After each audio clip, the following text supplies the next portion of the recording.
আমার মোহাম্মদ মিরাজ হোসেন। আমার বাড়ি চট্টগ্রাম বিভাগে। বন্ধুগণ, আমি আমার জীবনের গল্পটা শুরু করার শুরুতে আপনাদেরকে আমার পরিবারের সম্বন্ধে জানিয়ে রাখি। আমার পরিবারে আমি আছি, আমার বাবা আছে, মা আছে, রয়েছে আমার দাদা দাদি সহ আমার জ্যাঠা জ্যাঠা তো ভাই বোন সহ জেঠিমণি। আমাদের পরিবারে আরও সদস্য রয়েছে, আমার ছোট দুইটা ভাই আর বড় একটা বোন। আমরা টোটাল 3 ভাই 1 বোন।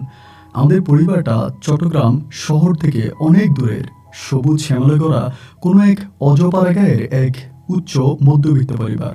আমার বাবা পেশায় একজন শিক্ষক। আমাদের এলাকার পাশেই একটা হাই স্কুলে আমার বাবা শিক্ষকতা করে। অত্র এলাকাতে আমার বাবা রয়েছে অনেক সুনাম। সবাই আমার আব্বাকে জানে, শোনে এবং মানে।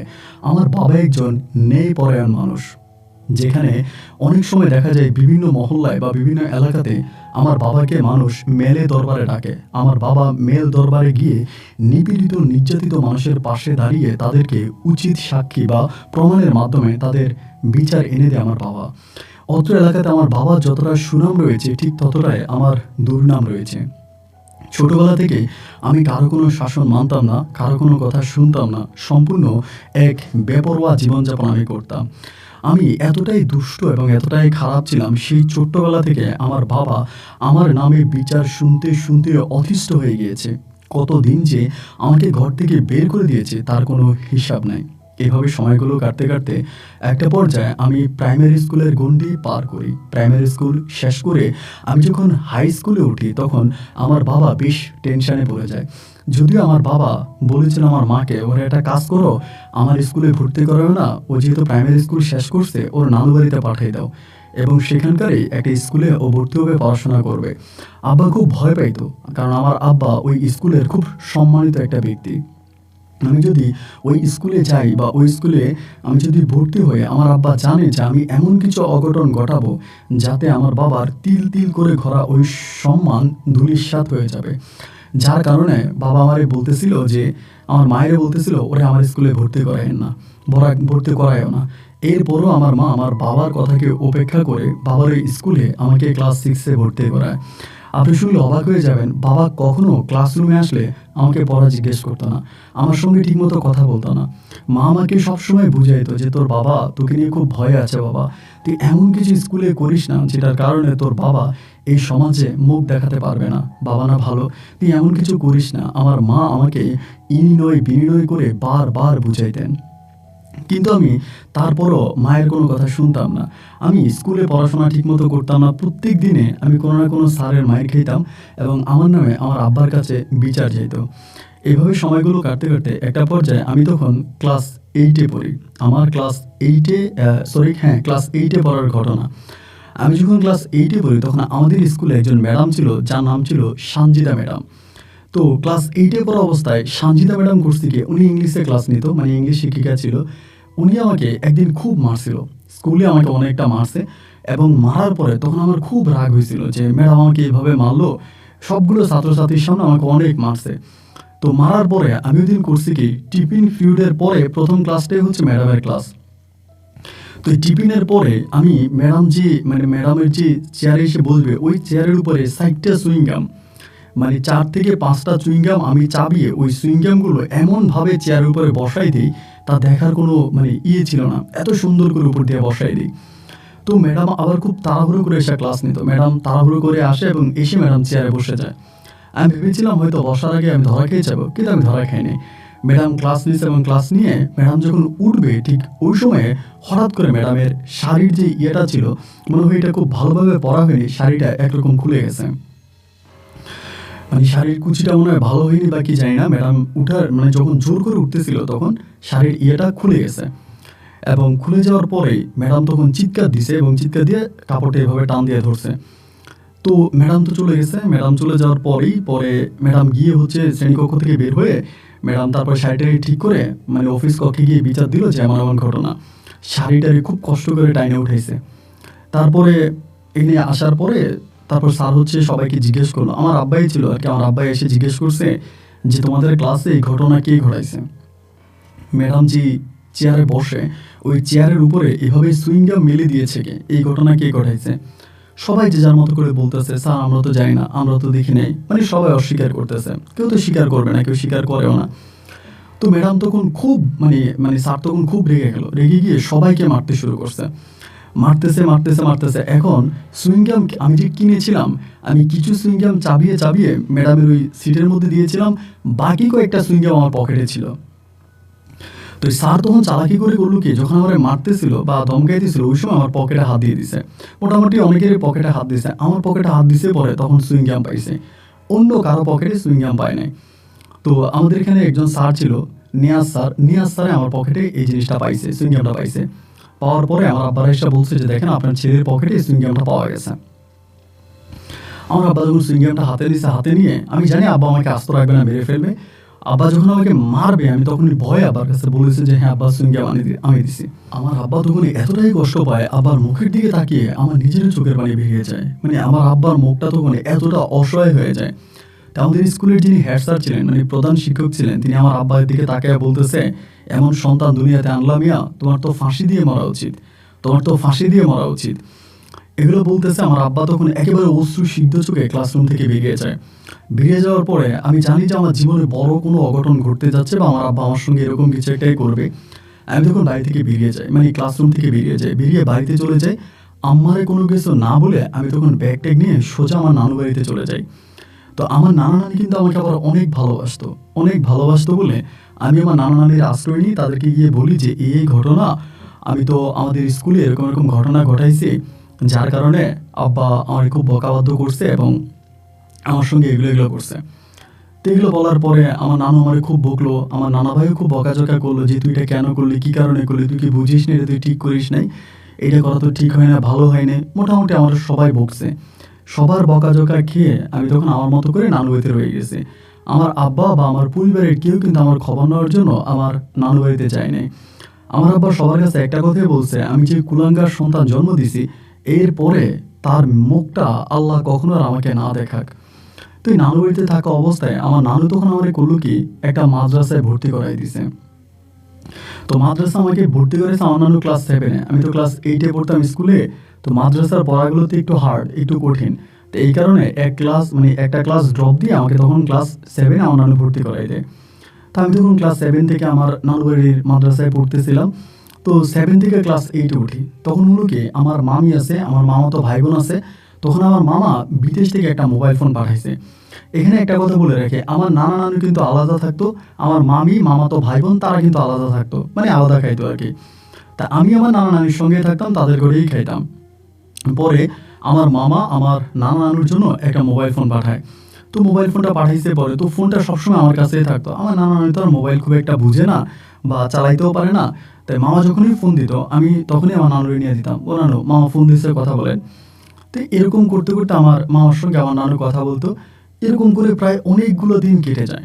তখন কিন্তু আপনার অ্যান্ড্রয়েড ফোনগুলো ওভাবে ছিল না, মানে অ্যান্ড্রয়েড ফোন নাই, বেশিরভাগই বাটন সিস্টেম যে ফোনগুলো, বাটনের ফোন। তো ওই আমার মামা যে ফোনটা পাঠাইছিল বিদেশ থেকে, ওইটাও একটা বাটনের ফোনে ছিল, নোকিয়া একটা মোবাইল ফোন ছিল। এরপরে দেখা গেল কি যে আমার মামা ফোন দিলে আমি নানুকে দিতাম, আর বেশিরভাগ সময় এটার মধ্যে আমি গেমস খেতাম। এই করতে করতে একদিন রাত আনুমানিক 1টা বাজে, একটা নাম্বার থেকে আমার ফোনে কল আসছে। তো 1টা বাজে যখন কল আসছে, কারণ আমি তো ওই নাম্বারটা চিনি না, অনেক সময় হয় কি বিদেশি নাম্বার থেকে যদি কল দেয় তাহলে বাংলাদেশি নাম্বার মোবাইলের ডিসপ্লেতে উঠে, যারা সে সময় মোবাইল ইউজ করেছেন তারা এটা ভালো বুঝবেন। তো যখন একটা আননোন নাম্বার আসছে, আমি তখন ভাবছি হয়তো মামা বিদেশ থেকে ফোন দিছে, এই জন্য দেশি নাম্বার আসছে। আমি ফোন রিসিভ করছি, রিসিভ করে বলতেছি মামা বলেন, কথা বলেন। এটা বলার পরে তখন একটা হাসি দিছে, মানে ওই পক্ষ থেকে কি জানি একটা মেয়ের কণ্ঠে একটা হাসি দিছে, হাসি দিয়ে ফোনটা কেটে দিছে। ফোনটা কেটে দেওয়ার পরে তাই আমি বিব্রত হয়ে গেলাম, কি ব্যাপার, আবার চিন্তা করি কি রং নাম্বারে আসলো কিনা। আমি আর এই ফোনে আর ব্যাক ট্যাক করি না, কারণ মানে এই যে টি নাম্বারগুলো, এগুলো তো কল ব্যাক করলে অনেক টাকা কাটে, কিন্তু কোথায় চলে যায় তার কোনো হদিশ নেই। পরের দিন সকালবেলা মামা তখন ফোন করছিল। আমি কিন্তু মাদ্রাসায় একদিন যেতাম আরেকদিন যাইতাম না, ওই যে স্কুলে যেমন করে চলতাম মাদ্রাসায় তেমন করেই চলতেছি। পড়াশোনার প্রতি আমার তেমন কোনো আগ্রহ নাই, মানে তেমন কোনো কিছুই নাই। পরে মামা ফোন করছে পরের দিন সকালবেলা, আমি তখন রিসিভ করছি। তো মামা আমার সঙ্গে কথা বলছে, নানুর সঙ্গে কথা বলছে, নানা ভাইয়ের সঙ্গেও কথা বলছে। তো মামার আমি জিজ্ঞেস করলাম, মামা আপনি কি গতকাল রাত্রে 1টার দিকে ফোন দিয়েছিলেন? মামা বলে না তো, আমি তো কোনো 1টার দিকে ফোন টোন দিই নাই। তা আমি তখন শিওর হয়ে গেলাম, তাহলে মামা যেহেতু ফোন দেয় নাই, এটা বাংলাদেশি কোনো একটা নাম্বারই হবে। তো আমি আর এটা নিয়ে কোনো জল্পনা কল্পনা কিছু করলাম না। এর পরের দিন আপনার রাত্র আনুমানিক ৯টার দিকে আমি তখন এই নাম্বারটাতে কল দিলাম। যেহেতু এর আগে রাতে আমাকে কল দিছে, মানে অনেকগুলো কল দিলাম কিন্তু উনি আমার কলটা রিসিভ করলো না। তো রিসিভ না করার পরে আমি খাওয়া দাওয়া খেয়ে 10:30টার দিকে শুয়ে পড়ছি। এমন সময় আমার মোবাইলে তখন কল আসছে, এই না সেম নাম্বারটা থেকে। কল আসার পরে আমি তখন চিন্তা করলাম যে কী ব্যাপার, কে কল দিল দেখি। আমি তখন কলটা রিসিভ করছি। রিসিভ করার পরে উনি বলতেছে যে কে আপনি, খুব সুন্দর একটা কণ্ঠ। মানে আমার কাছে মানে মনে হলো যে খুবই পিচ্ছি একটা মেয়ে, বাট কণ্ঠটা অনেকটা মিষ্টি। আমারে বলতেছে আপনি কে? আমি বললাম আমার নাম মিরাজ। পরে বলতেছে যে আপনার নাম মিরাজ, তো আমাকে ফোন দিয়েছেন কেন? আমি বললাম ফোন করেছিলাম, আপনি আপনি এর আগে রাতে আমাকে কল দিয়েছিলেন, তো আপনার সঙ্গে কথা বলছিলাম। তো পরে বলতেছে না, এটা রং নাম্বারে চলে গেছে, কলটা রং নাম্বারে গেছে ভাইয়া, সরি। এইটা বলে উনি তখন লাইনটি কেটে দিল। আমার কণ্ঠটা কিন্তু বেশ মোটা ছিল, মানে আমি মানুষ হিসেবে আমার কণ্ঠ অনেক মোটা। আমার সঙ্গে ফোনে কথা বললে সবাই ভাববে যে আমি কোনো ভুইয়া বেটা, মানে আমার কণ্ঠ এরকম ছিল। তারপরে উনি ফোনটা কেটে দিল। দেওয়ার পরে আমার ভিতরে তখন কেমন যেন একটা ঝাঁকঝোঁক লাগতেছে, এটা কি এবং কেনই বা ফোন দিল আমাকে, আমার সাথে কথা বলতে চাইলো। মানে ভিতরটা জানি তখন কেমন করে আঞ্চনা আঞ্চনা করতেছে। একটা পর্যায়ে আমি তখন নিজেই তারে পরের দিন আবার কল দিছি, এবং কল দিলে সে খুব বিরক্ত হয়ে যেত, খুব রাগারাগি করতো, কেন ফোন দিয়েছি, কী কারণে দিয়েছি, মানে চিল্লাচিল্লি করতো, আমার সঙ্গে ভালো করে কথা বলতো না। এই করে ১ দিন ২ দিন ৩ দিন করে সময়গুলো কাটতাম। আমি তার প্রত্যেক দিনই বিরক্ত করতাম, প্রত্যেক দিন ফোন দিতাম, উনি কেটে দিত, ধমকাধমকি করতো, কিন্তু আমার ফোন দেওয়া বন্ধ নাই। তাকে আমি কন্টিনিউয়াসলি ফোন করেই যাচ্ছি। এমন করতে করতে একদিন তিনি আমার ফোনটা রিসিভ করছে। ওই দিন আপনার প্রায় বিকেল 4:30টার মতো বাজছিল। ফোনটা রিসিভ করে উনি কান্না করতেছেন, কেমন করে জানি কান্না করতেছে। পরে আমি বললাম যে কান্না করতেছেন কেন, কী হয়েছে? পরে বলে আমার মনটা ভালো নাই, আপনি আমাকে ফোন দিয়ে বিরক্ত করতেছেন কেন, আমার ভালো লাগতেছে না, আপনি আসলে আমার কাছে কী চান? আমি বললাম চাই বলতে কি, মানে কি আর চাইবো, অমন তো কোনো বড় ধরনের কোনো চাওয়া নাই। চাওয়া একটাই যে আপনার কণ্ঠটা ভালো লাগে, আপনার সাথে কয়েকটা মিনিট কথা বলতে চাই। পরে বলে আপনি যে আমার সঙ্গে কথা বলবেন, আপনি কি জানেন আমি কে? আমি বললাম তা ঠিক জানি না, তবে একটু কথা বললে কি হয়? পরে বলে আপনি কি, আপনার পরিচয় দেন। আমি তখন বললাম যে আমার নাম বললাম, আমার নাম মিরাজ, আর আমি পড়াশোনা করি হচ্ছে কলেজে। মানে আমি তো মানে একটা মাদ্রাসায় ক্লাস 7-এ পড়তাম, বাট আমি তখন তারে বললাম যে আমি কলেজে পড়ি।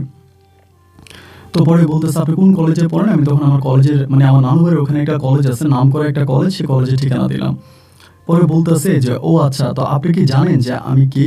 আমি বললাম যে না, আমি তো জানি না। পরে বলে আমি একজন শিক্ষিকা, আমি একটা কিন্ডারগার্টেনে চাকরি করি, আর আমি আপনার থেকে বয়সে আরও বড় হব। সো প্লিজ আপনি আমাকে বিরক্ত করবেন না। আর আরেকটা ইম্পর্টেন্ট কথা বলি আপনাকে, সেটা হচ্ছে আমার হাজব্যান্ড আছে, আমি বিবাহিত। সো আমাকে বিরক্ত করা অ্যাটলিস্ট বন্ধ করে দেন। তাই আমি বললাম আচ্ছা ঠিক আছে, আপনি যদি বলতেছেন যে আপনাকে বিরক্ত না করার জন্য, কিন্তু করবো না। আজকে একটু কথা বলি, বেশি কথা বলবো না, অল্প একটু কথা বলবো। তো বলে আচ্ছা ঠিক আছে, তাহলে কী বলবেন বলেন। আমি বললাম আপনার মন খারাপ কেন? আপনি আমাকে, আমি যখন ফোনটা দিয়েছিলাম বা আপনি খুব মন খারাপ করে কথা বলতেছিলেন এবং বললেন আপনার মনটা ভীষণ খারাপ। আমি একটা ছোট মানুষ, আমি অত কিছু বুঝি না, তারপরও না একটু জানতে চাই যে আসলে আপনার মনটা কেন খারাপ, আমাকে যদি একটু শেয়ার করতেন। পরে বলতেছে ভাই কি আর বলবো, আপনি তো আমার ছোট ভাইয়ের বয়সী হবেন, তা ভাই করেই বলি, আমি একটা মানুষরূপী অমানুষকে বিয়ে করছিলাম। এই অমানুষটা তার বাপ মায়ের মিথ্যা কথা শুনে আমার গায়ে হাত তোলে, আমাকে মারে, আমাকে মানসিকভাবে খুব টর্চার করে। তার কথাবার্তাগুলো শুনে আমি তখন একটু অবাকই হয়ে গেলাম যে এটা কী ধরনের কথা। তাই আমি বললাম যে আসলে পুরুষ মানুষ ভালো হলে তো ভালো, আর খারাপ হলে নারীর জীবন শেষ। আপনার স্বামী আসলে অনেকটা খারাপ। তো ঠিক আছে, আমি তখন এরকম করে ওনার সঙ্গে একটু কথা বলি। আমি তার সঙ্গে বেশি একটা জোর দেখাইনি, একটু কথা বলে উনি কেটে দেয়। এরপরে সে নিজ থেকে আমাকে ফোন দেওয়া শুরু করছে। এবার ওই যে একদিন কথা বলছিলাম ভালো করে, এবার ফোন দিয়ে আমাকে বলে তার পারিবারিক বিষয়গুলো আমার সঙ্গে শেয়ার করে। তো আমি একদিন তারে বললাম যে আপনার যে পারিবারিক বিষয়গুলো আপনি আমার সঙ্গে শেয়ার করেন, আমি তো আপনার মানে পরিবারের কেউ না, আমি তো আপনার পরিবারের কেউ না, আমি তো বাইরের একটা মানুষ। আপনি যে এই যে আপনার পারিবারিক বিষয়গুলো আমার সঙ্গে শেয়ার করেন, এটা কি ঠিক করেন? উনি বলে যে দেখেন, আমি যদি আমার পরিচিত কারো কাছে আমার পারিবারিক বিষয়টা শেয়ার করি, তাহলে এটা হয়তো একটা সময় আমার হাজব্যান্ড জানবে বা আমার শ্বশুর শাশুড়ি জানবে, কিন্তু আপনি তো একটা বাইরের মানুষ, আপনি আমার শ্বশুর শাশুড়িকে চিনেন না, আর আমার স্বামীকেও চিনেন না, সুতরাং আপনার কাছে বললে কোনো সমস্যা নাই, আমার কথাটা গোপন থাকবে। দুঃখ সুখগুলো আপনার সঙ্গে শেয়ার করি, আমার আপনার সঙ্গে কথা বলতে ভালো লাগে। এরপরে সে প্রতিনিয়ত আমাকে ফোন দিত, আমি তার সঙ্গে কথা বলতাম। এই করতে করতে একদিন হলো কি, আমি তার বলতেছিলাম যে আমার ভালো লাগতেছে না, তখন ঈদ আসতেছিল, মানে আপনার কোরবানির ঈদের সময়। আমি বললাম কোরবানির ঈদ আসতেছে, মানে আমার খুব ইচ্ছা আমি একটা পাঠা ছাগল বলি দিব, এমনি বলতেছিলাম দুষ্টামি করে। কিন্তু আসলে বলি দেওয়ার কোনো সরি আপনার কোরবানি দিবে এটা বলছিলাম, কিন্তু কোরবানি দেওয়ার কোনো ইচ্ছা আমার নাই। আমি বলছিলাম যে আমার একটা আপনার খাসি কোরবানি দিতে ইচ্ছা করতেছে, এরকম করে বলছে। পরে বলতেছে যে তো খাসি কোরবানি দেন। আমি বললাম যে আমার তো আসলে ওরকম কোনো টাকা নাই, আমি তো পড়াশোনা করি, আমি টাকা কোথায় পাবো, আমার টাকা কে দেবে? তো বলে আমি যদি আপনার টাকা দিই তাহলে কি আপনি খাসি কোরবানি দিবেন? আমি বললাম আপনি টাকা দিবেন কেন, আপনি টাকা দিবেন কেন? পরে বলে না দিব, সমস্যা কি, দেন আপনি। তো আমার নামিয়ে দিয়েন, আমার যেহেতু আমার পারিবারিক অবস্থাটা খুব খারাপ, আমার স্বামী আমাকে টর্চার করে, শ্বশুর শাশুড়ি আমার সঙ্গে ভালো না, তো আপনি আমার নামের উপরে এটা কোরবানি দিয়েন, তাহলে হয়তো আল্লাহর রহমত আমার উপরে পড়বে, আমি হয়তো একটু ভালো হতে পারবো। আমি বললাম আচ্ছা ঠিক আছে, যদি আপনি এটাই বলেন তাহলে আপনার টাকা পাঠান। পরে উনি আমার জন্য টাকা পাঠায়। ওনার ওই টাকা দিয়া আমি কিন্তু কোনো খাসি টাসি কিনি নাই। এই টাকা দিয়া বন্ধু বান্ধব নিয়ে আমি ইচ্ছা মতো মজা মাস্তি করে খাইছি, ঘুরছি ফিরছি, বেশ ভালো সময় কাটছে। এই করে করে উনি তখন আমাকে এই যে টাকা দেওয়া শুরু করে, এরপর থেকে উনি আমাকে প্রচুর টাকা দিত। তিনিও চট্টগ্রামেই থাকতো, বাট আমাদের এলাকা থেকে অনেক দূরের একটা এলাকায় থাকে। তা আমি কিন্তু তার কাছে কোনো কথা মিথ্যে এটাই বলছি যে আমি একটা আপনার কলেজে পড়াশোনা করি, এছাড়া কোনো বিষয়ে তার সাথে মিথ্যা বলি নাই। আমার বাকি সব কিছু ঠিক বলছি, আমার বাড়ির ঠিকানাও ঠিক দিছি, নানু বাড়ির ঠিকানাও ঠিক দিছি, সব কিছু তারা ঠিক দিয়েছে। আমি আমার নানু বাড়িতে থেকে পড়াশোনা করি, আমার নিজের বাড়ির ঠিকানাও তাকে দিছি। তো ক্লাস 8 থেকে আমি যখন আপনার ক্লাস 7 থেকে আমি যখন ক্লাস 8-এ উঠি মাদ্রাসায়, 8-এ উঠার পর তখন তার সাথে আমার গভীর সম্পর্ক, ফোনের মাধ্যমে গভীর সম্পর্ক, কিন্তু আমাদের কখনো দেখা হয়নি। ও আমাকে অনেকবার বলছিল দেখা করার জন্য, বাট আমার ওভাবে আসলে হয়ে ওঠে নাই। তা এইভাবে প্রায় 2 বছর মতো আমরা রং নাম্বারে কথা বলি। কিন্তু আমাদের মাঝে তখন খুব ভালো একটা রিলেশন হয়ে যায়, প্রেমের সম্পর্ক বলতে পারেন। এমন একটা সম্পর্ক হয়ে যায়, টানা 2 বছর তার সঙ্গে আমার এভাবে সম্পর্ক থাকে। 2 বছর থাকার পরে সে একদিন আমাকে খুবভাবে বলে যে আজকে আমরা 2 বছর ফোনে কথা বলি, বাট কেউ কাউকে দেখি না, বিষয়টা আমার কাছে ভালো লাগে না। সো আমার কাছে মনে হয় যে আমাদের একটু দেখা করা দরকার। আমি তখন বললাম দেখা যে করবো, বাট কিভাবে দেখা করবো বা কোথায় করবো? পরে ও খুব রিকোয়েস্ট করেছে একটা বার আসো আমরা দেখা করি। তা আমি যদিও ক্লাস 8 থেকে ক্লাস 9-এ পড়ি, ছোট মানুষ, বাট ওই যে আমি স্কুল থেকে এসে আবার মাদ্রাসায় ভর্তি হয়েছি, এই জন্য আমার বয়সের একটা গ্যাপ হয়ে গেছে। কিন্তু আমি হিসাব করলে এখন কলেজেই থাকতাম, আমার যদি রিয়েল বয়সটা হিসাব করি তাহলে আমি কলেজে থাকতাম বা বিশ্ববিদ্যালয়ে থাকতাম। আমার দাড়িটা তখন মোটামুটি উঠে যায়, যেহেতু মাদ্রাসায় পড়াশোনা করে দাড়ি রাখতে হয়, টুপি পরতে হয়, ওই সুন্নতি নিয়মকানুন মানতে হয়, এগুলো মেনেই তো আমি মাদ্রাসায় পড়তাম। তারপরে আমি একটা পাঞ্জাবি পরে ওর সঙ্গে একটা রেস্টুরেন্টে দেখা করতে যাই। তো আলহামদুলিল্লাহ আমি দেখতে শুনতে ভালোই ছিলাম, এবং উনিও দেখতে শুনতে খুব সুন্দরই ছিল, যেমনই লম্বা তেমনই ফর্সা, এবং উনি যে আসলে ওনার বিয়ে হয়েছে বা ওনার 2টা বাচ্চাও আছে, এগুলো আসলে বোঝা যায় না। সেদিন তার সঙ্গে সারাদিন ঘুরলাম ফিরলাম, খুব মজা মাস্তি করলাম। তো বাচ্চাদেরকে নিয়ে আসেন, উনি একাই আসছে। তা আমাকে একটা সময় বলতেছে, তার নাম ছিল শেরিনা আক্তার। তা আমারে বলতেছে যে আমি আমার একটা বান্ধবীর বাসায় যাব, আপনি যাবেন? আমারে বলতেছে, যদিও আমি বয়সে তার ছোট, তারপরে সে আমাকে আপনি করে সম্বোধন করতো। পরে আমি বললাম যে আপনার বান্ধবীর বাসা কেন নিয়ে যাবেন? পরে বলতেছে এমনি নিয়ে যাব, যদি আপনি যেতে চান, এবং আজকে রাত্রে আমরা ওখানে থাকবো। তাই আমি বললাম যে তাহলে তো ভালোই হয়, যাওয়া যায়, আমারও আজকে সারাদিন ফ্রি আছি, কোনো ঝামেলা নেই। পরে তার সঙ্গে আমি তার একটা বান্ধবীর বাসায় যাই। তো বান্ধবীরা চট্টগ্রাম শহরেই থাকতো, 3 তলায় তাদের বাসা ছিল। যাওয়ার সময় আমি আবার বিভিন্ন ধরনের ফল ফ্রুট এটা ওইটা অনেক কিছু কিনে নিয়ে যাই। এগুলো কেনাকাটা করে তার সঙ্গেই তখন আমি তার বান্ধবীর বাসায় যাই। তো বান্ধবীর বাসায় যাওয়ার পরে ও তখন আমাকে খুব ভালো একটা পরিচয় দেয়, পরিচয়টা এটা দেয় যে আমার এক্স বয়ফ্রেন্ড। পরে ওর বান্ধবী বলতেছে সত্যি নাকি? বলে হ, ওর সঙ্গে আমার আগে প্রেম ছিল, এরপরে আমার হাজব্যান্ডের সঙ্গে আমার বিয়ে হয়ে যায়। পরে ওর বান্ধবী আবার বলতেছিল ছেলেটাকে দেখে তো এতটা বয়স মনে হয় না। তো ও আবার বলতেছিল যে ওরে দেখে ওর বয়স বোঝা যায় না, ও মরণ পর্যন্ত এই চেহারা নিয়ে থাকবে। ওর বান্ধবী আর ও খুব হাসাহাসি করে, আমরা খুব আড্ডাবাজি করি, সারাদিন খুব মজা মাস্তি করি। এরপর রাতের বেলায় খাওয়া দাওয়া করি। খাওয়া দাওয়া শেষ করার পরে আমি তখন বললাম যে আমার তখন খুব খারাপ লাগতেছিল, সারাদিন জার্নি করছে, আমি আবার একটু স্বাস্থ্য ভালো ছিল, অতটা বাইরে করে দৌড়াইতে পারি না। তো আমি তখন বললাম যে খাওয়া দাওয়া করছে, আবার লুডো মুডো খেলছিলাম, সময় কাটছে। পরে আমি বললাম ঘুমিয়ে যাব। তো তার বান্ধবী তখন আমাকে একটা রুম দিল। তাকে সে আর তার বান্ধবী, ওই বান্ধবীর জামাই আবার বিদেশে থাকে, বান্ধবীর আবার বাচ্চা কাচ্চা আছে, তাদেরকে নিয়ে সে এক রুমে, এবং আমাকে আলাদা একটা রুম দেওয়া হলো। আমি তখন ওই রুমে ঘুমাইছি। তো রাত 2টার দিকে ম্যাডাম তখন এসে আমাকে ডাকছে, ম্যাডাম মতোই শেরিনা আমাকে ডাক দিচ্ছে, ডাক দিয়ে বলতেছে ঘুমায় থাকবা। ও আমারে তুমি তুই দুইটাই বলতো আর কি, যখন যেভাবে, বা আবার অনেক সময় আপনিও বলতো। তাহলে বলে যে ঘুমায় থাকবা। আমি বললাম যে হ্যাঁ ঘুমায় যাবো, ভালো লাগতেছে না, ঘুমাই তো গেছিলাম, ডাকলা কেন? ও বলে আমার বান্ধবী এখানে প্রচুর মশা, ঘুমাইতে পারি না, তোমার রুমে কি মশা আছে? আমি বললাম, না আসলে আমার রুমে খুব বেশি মশা নাই, আমার রুমটা ভালোই আছে। পরে বলতেছে, ও রুমে ঘুমাইতে পারি না, একে তো 2টা বাচ্চা, ও এরপরে ছোট একটা খাট, তারপরে মশা কামড়ায়, ঝামেলা নাই, তোমার এখানে ঘুমানো যাবে? তা আমি তখন একটু মানে ছোট হইতে পারি কিন্তু সবই তো বুঝি। আমি তখন বললাম যে আমার এখানে ঘুমাবা? তা আমি বললাম, আচ্ছা ঠিক আছে আসেন। এরপরেও আমার কাছে আসে, আসার পরে আমরা তখন একই খাটের মধ্যে শুই।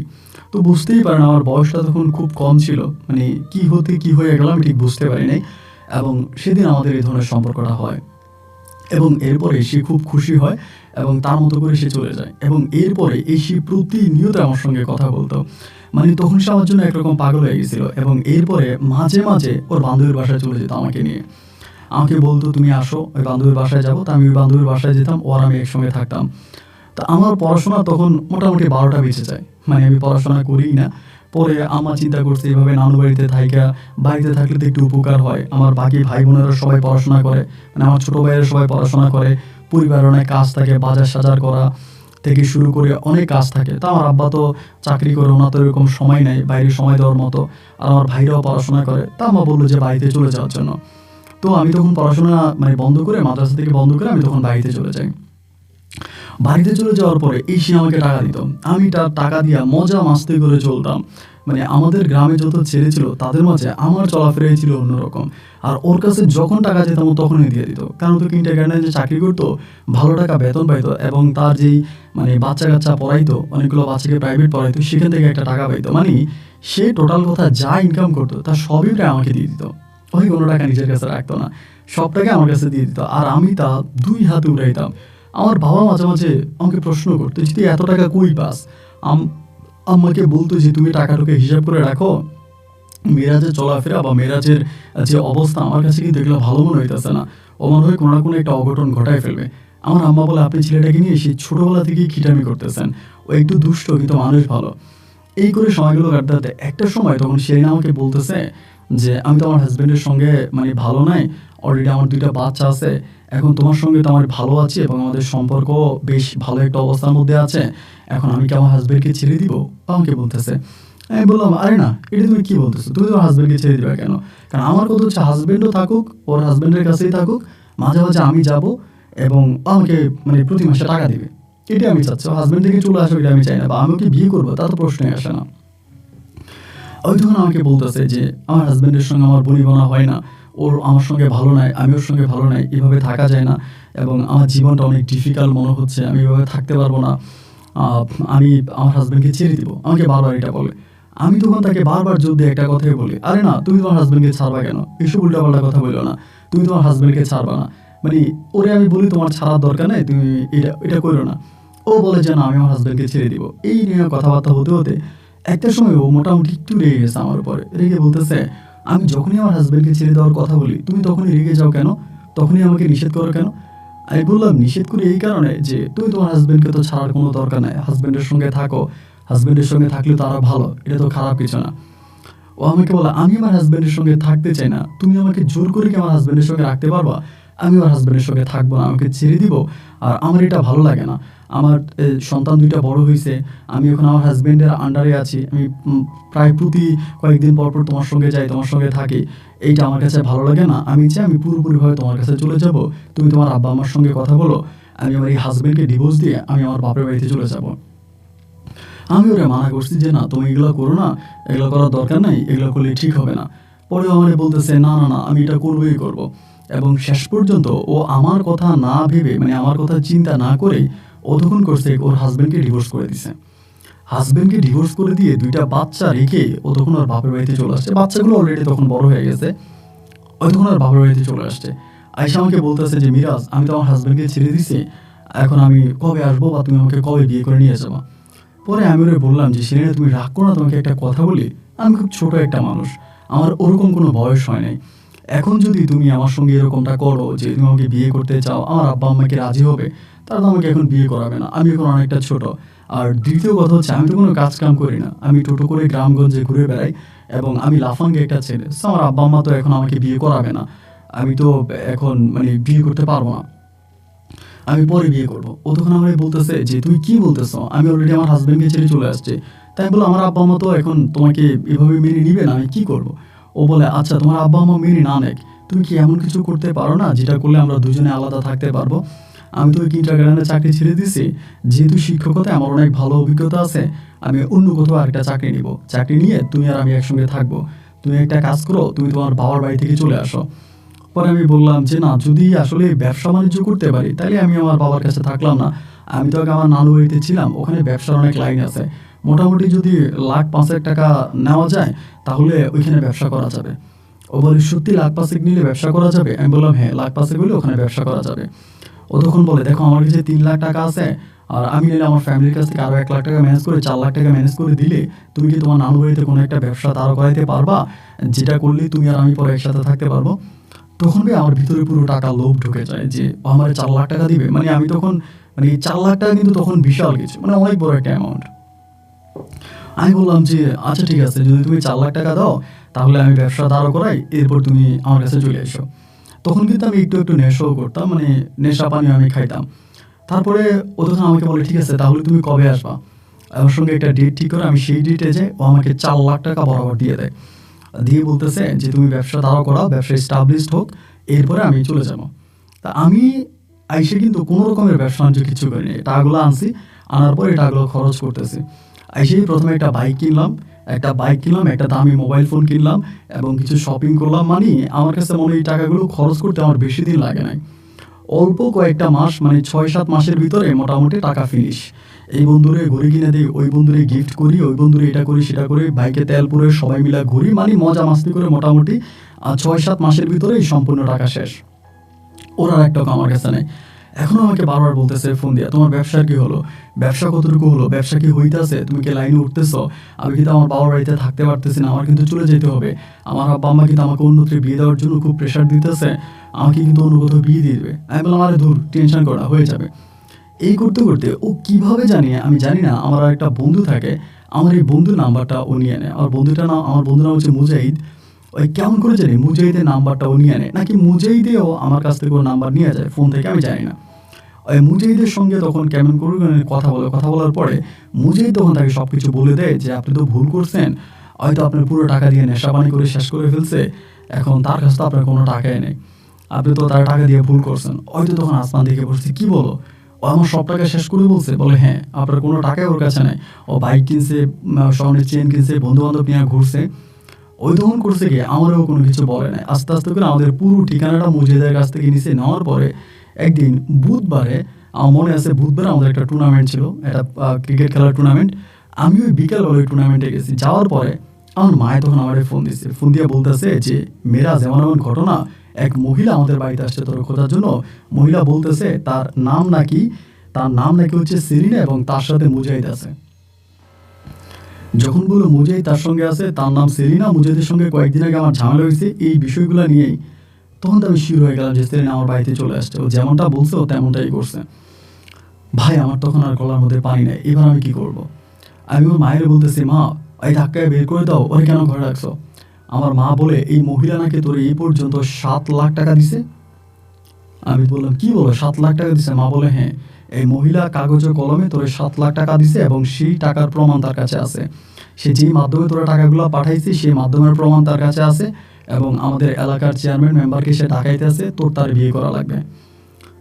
আমার কথা হচ্ছে ভাই আমি মরে যাবো, তাও আমি ঘুরে বেড়ে বিয়ে করবো না। যার কিনা 13 বছর 14 বছরের ছেলে আছে, এত বড় ছেলে যার আছে, আমি কি এত বয়স্ক মহিলার বিয়ে করবো নাকি? আমি আমার মায়ের বলতেছে, মা এগুলো মিথ্যা কথা, এগুলো সম্পূর্ণ মিথ্যা কথা, আমার ফাঁসানোর চেষ্টা করতেছে। এগুলো মনে হয়, আমি কিন্তু তখন একটু রাজনীতিও করতাম। আমি বললাম যে আমি তো রাজনীতি করি, আমার বিরোধী দলীয় লোকেরা মনে হয় কোনো এক মহিলার চক্রান্ত করে আমার বাড়িতে পাঠিয়ে দিছে আমার রাজনীতির কেরিয়ার নষ্ট করার জন্য। মার সঙ্গে কথা বলতে বলতে আমার আব্বা তখন ফোনটা টান দিয়ে নিয়ে গেছে। আব্বা ফোনটা টান দিয়ে নিয়ে বলতেছে, তুই আমার রাজনীতি শিখাস মিরাজ, তুই আমার রাজনীতি শিখাস? আরে তুই রাজনীতির কি, তুই তো রাজনীতির কিচ্ছু না, তুই তো রাজনীতি আমার সাথে আর তোর মায়ের সাথে করতেছিস, তোর ওই রাজনীতি বন্ধ কর, তুই এই মুহূর্তে বাড়িতে আয়। আমি তখন আব্বারে বলতেছি, আব্বা আমি বাড়িতে কেন যাবো? আমার আব্বা বলে, বাড়িতে আসলে এই মহিলার সঙ্গে তোর বিয়ে করাই দিব। আমি আমার আব্বারে বলতেছি, আব্বা আমি মহিলা গেলেও কোনোদিন এই মহিলার বিয়ে করবো না। আমার আব্বা বলে, যদি মহিলার বিয়েই না করবি তাহলে তুই মহিলার কাছ থেকে এত টাকা নিলি কেন? আমি আব্বাকে বললাম যে আব্বা আমি মহিলার কাছ থেকে কোনো টাকা নিই নাই, আমার বাপে আমারে বলতেছে মহিলার কাছ থেকে নেওয়া টাকার সমস্ত ডকুমেন্ট পঙ্খানুপঙ্খানুভাবে মহিলার হাতে আছে, তুই আর শাক দিয়ে মাছ ডাকার চেষ্টা করিস না, তুই ধরা পড়ে গেছিস, তুই বাড়িতে আয়। আমার কথা হচ্ছে যাই হোক যেটাই হোক আমি আর বাড়িতে যাব না, আমি বাড়িতে না গিয়া আমি আমার মতো করে বসে আছি, আমার মতো করে সময় কাটাইতেছি, বসে আছি। এমন করতে করতে সন্ধ্যা হয়ে গেছে। আমি তখন আশেপাশে আমার যে বন্ধু বান্ধব আছে ওগুলো পাঠাইতেছি, তোরা যা এলাকার খোঁজ খবর নে, দেখ যে কি অবস্থা, ওই গেছে কিনা। না রে ভাই, ও যায় নাই। সন্ধ্যা পেরিয়ে রাত নেমে আসলো কিন্তু ও আর গেল না। রাতের বেলায় আমার আব্বা আমা করলো কি, ওরে আমাদের ঘরে জায়গা দিচ্ছে। আমার আব্বা আমাদের এলাকাতে খুব সুনামধন্য একজন ব্যক্তি ছিলেন, কিন্তু আজকে আমার কারণে আমার বাবার মান সম্মানও শেষ। আমার ছোট দুইটা ভাই আছে, তারাও তখন অনেকটাই ছোট। আমার আব্বা কি করবে, তখন নিরুপায় হয়ে গেছে। এবং এই মহিলা এলাকার চেয়ারম্যান মেম্বার থেকে শুরু করে যত লোকজন আছে সবাইকে জানাইছে মহিলার কথা হচ্ছে তার আমার বিয়ে করাই লাগবে। আমি তার বিয়ে করবো না। পরে আমি করছি কি, বাইকটা বিক্রি করে ফেলে। এলাকাতেই একটা বাজারে অল্প টাকায় বাইকটা বিক্রি করে, কারণ আমার তো তখন বাঁচা লাগবে। অল্প টাকায় বাইকটা বিক্রি করে এই বাইক বিক্রির টাকা দিয়ে আমি তখন এই চট্টগ্রাম শহরে চলে যাই। মোবাইল নাম্বারটা আমার সব কিছু চেঞ্জ করে ফেলি, মানে মোবাইল নাম্বারটা আমার মোটামুটি সব ভেঙে ফেলি। আর কারোর সঙ্গে কোনো যোগাযোগ রাখি না, পরিবারের কারোর সঙ্গে না, আব্বা আম্মা বা সেলিনা কারোর সঙ্গে না। আমি তখন ডিরেক্টলি হচ্ছে চলে যাই আমার শহরে চলে যাই। শহরে গিয়ে তখন একটা কাজ নেই, একটা কারখানায় কাজ করতেছি। আর তো আমার কাছে অনেকগুলো টাকা আছে, বাইক বিক্রির টাকা, ওটা দিয়ে মজা মাস্তি করে চলতেছি। এইভাবে চলতে চলতে প্রায় অনেকগুলো মাস পেরিয়ে গেল। পরিবারের সঙ্গেও যোগাযোগ নেই, সেলিনার সঙ্গেও যোগাযোগ নেই, মানে সব কিছু ছেড়ে দিয়ে এক অন্যরকম জীবনযাপন শুরু করছি।